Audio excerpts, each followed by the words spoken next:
What's going on, everyone? Today we're going to build this beautiful farmhouse seating bench out of maple, has plenty of built-in storage and soft close hinges.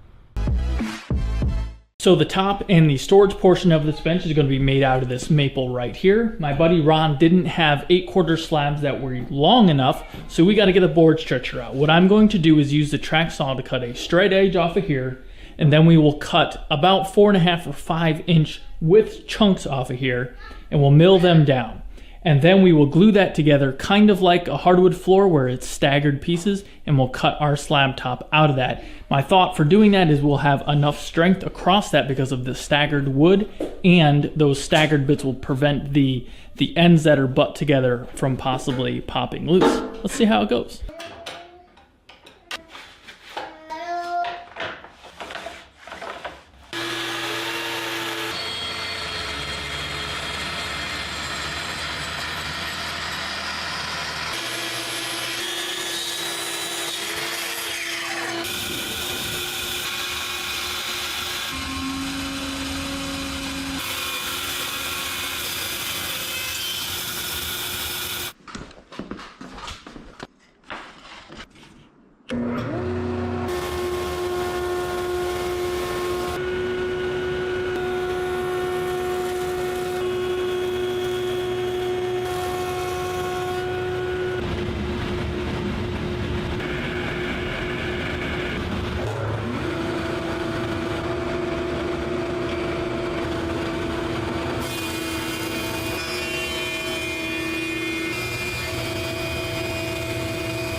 So I have let the material sit for a day or two here just to rest and to release any internal stress. And there's 2 boards here that have a decent little bow in there. So I'm going to run them all over the machines again to get them flattened up. Then we will cut them on the table saw to get all 4 sides S4S.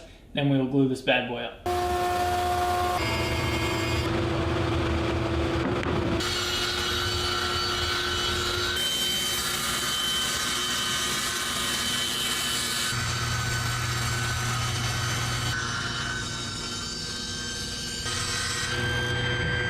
Okay, so we got everything laid out. The bench top is 80 inches long. It is going to be 13 wide. This is a little bit wider, so I can trim off both sides to get it even along the center 4 3/4 inch board. We got to use the miter saw to square up all of the ends. This board needs to be cut down to lose this end here, and then we will center that between the 2 outer boards. We'll glue it all together, and the ends that we cut off over here, we can take and put into the notches here, and we will have a solid slab.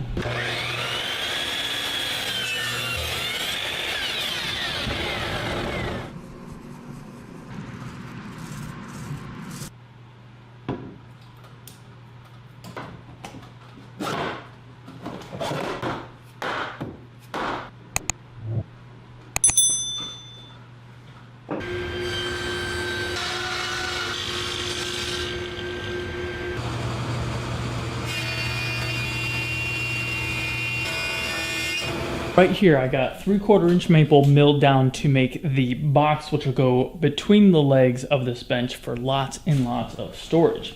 As you can see here, I'm assembling it with pocket holes just to hold it together, and once it's assembled we will add some through dowels on the end here for a beautiful fine finish look.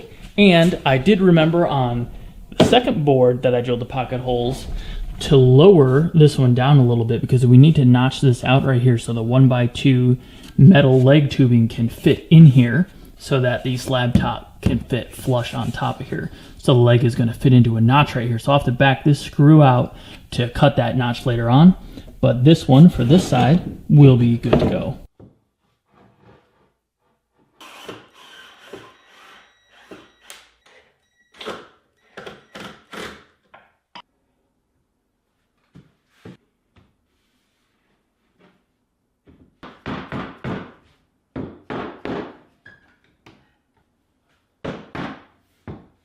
The legs of this bench, which are metal, and I welded these up off camera because you can purchase legs if you want, or I will link to a previous bench video where I build these legs before, and you can watch that if you're interested. Very simple rectangular design, mitered corners welded up. but it is going to attach to the bench like this, and we want the slab to be flush on the top here. So I basically am going to cut a notch into this, so 1 inch deep and 2 inches wide, and we'll use the table saw to cut that, and then it'll be nice and flat along the top of this bench. We obviously have to do that on both sides, and we want to make sure that we back the screw out on the one side of the bench that I forgot to lower the top screw, because we don't want to cut that on the table saw.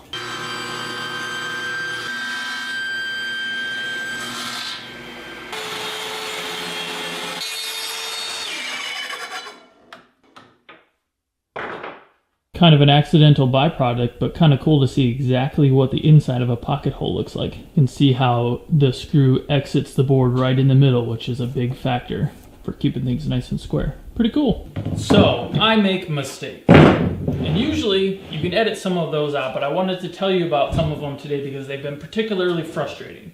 I think that I've ran into these mistakes because I've been trying to piece things together, piece wood together, to get to the final dimensions that we need. And that is simply because I could not get solid wood in the width and length that I wanted from 3 or 4 different guys that I know around here that I get wood from. So I had to piece things together, and that led me to make some mistakes. We can fix them, and if I don't tell anybody about them, they'll never know. But let me show you what I did. First one right here was I was going to use my DIY domino machine to put some dominoes in the butt joint ends to add a little bit of strength. But on the very first one, I ended up flipping this one over, but on the very first one, it was off, so they didn't align properly. So I scrapped the idea right off the get-go. No big deal until I started cutting the whole slab down to its width, and of course I cut right through one of those empty pockets, and then I had to fill it. But I will make sure this is on the inside of the hinge, and it won't be seen. Second mistake was also when I was cutting the bench down to width. On the second cut, I miscalculated and went a few inches into the board before realizing what was going on. On the bottom, I filled it in so I can plane that down and you won't see it from the bottom. And on the top here, it will be cut to length right around here somewhere, so you won't see any of the kerf, but that'll mean the center here is going to be off-centered to, I guess it would be that side, 3/4 to 1 inch. But if I don't tell anybody about that, no one will ever know, so that is our little secret. We all make mistakes. I make a lot of them, especially when I'm trying to hodgepodge something together like this. But it's really about how you overcome those mistakes that make something great.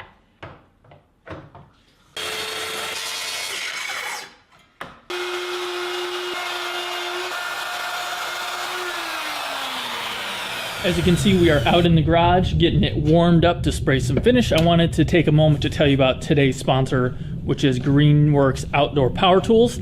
That was my winterization process right there for these tools, and now I need to use it, so I'm gonna grab that battery and slap it in the blower, which is a 60-volt tool. This is a lithium-ion battery.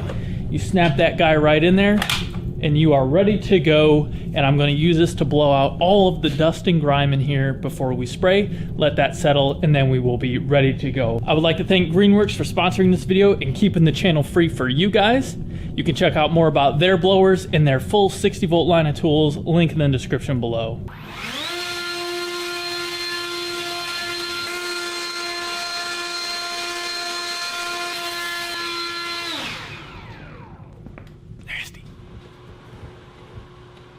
For the finish, we will be using some various General Finishes product. At first, I'm going to spray 2 coats of sanding sealer using a 1.3mm tip using the Fuji Q5 Platinum with a 3M PPS system cup on it. The beauty of the 3M cup is I can spray in any orientation and not get any air bubbles in the spray pattern. After the 2 coats of sanding sealer, we'll follow it up with 3 coats of General Finishes and Durovar in a semi-gloss sheen, again using the 3M PPS cup, but this time with a 1.0mm tip, and this lays down a beautiful finish.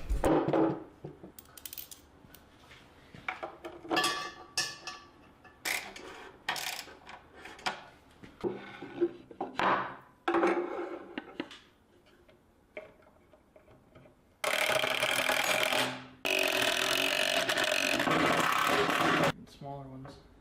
What's that?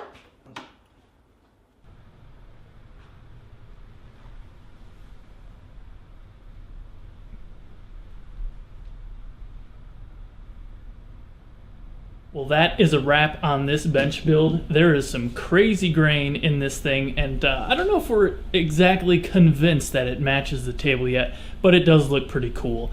This is the second bench we have built for this table. Same design, this one's just a little bit bigger, and it's got some enhancements.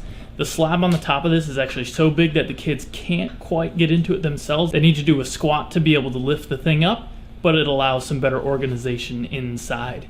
If you guys don't want to do metal legs on something like this, you can certainly do wood legs, and I hope you got some ideas from this build. If it helped you out, please hammer that thumbs up button and make sure you subscribe so you never miss when we upload a new episode. I'm DIYTyler, and you guys have a good one.